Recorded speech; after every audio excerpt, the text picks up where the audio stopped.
I have my own waterproofing product called FPV Worry Free, and this is supposed to be a short video of me testing to see if you needed to waterproof Caddx Vista or not. And you'll find out later that you don't have to. It works just fine underwater.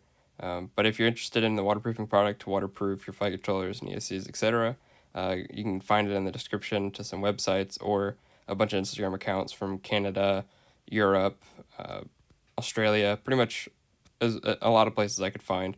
So hope you guys enjoy and check it out. Well, I didn't know room temperature water steamed in like 20-degree weather. But anyways, I set up this little thing so I can dunk a Vista into the water, and we're gonna see what happens. I'm gonna go ahead and plug it in and get the video on the goggles showing up. Okay, the video is coming in.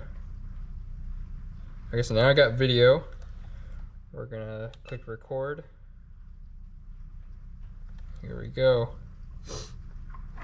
I put a smoke stopper on here just in case. I'm gonna keep the antenna out of the water. Let's go ahead and drop the camera in. And I've got video underwater with the camera.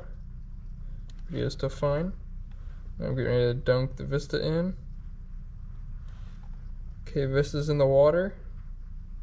And I still got video. Vista is fully submerged in water. You can see it's, move this over here, but you can see it's plating. It's being plated right there. So I'm gonna go ahead and pull this out, but I got video underwater. Don't wanna get shocked at all. That's pretty impressive, I didn't know.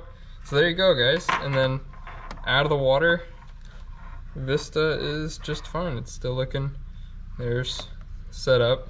But yeah, so works just fine.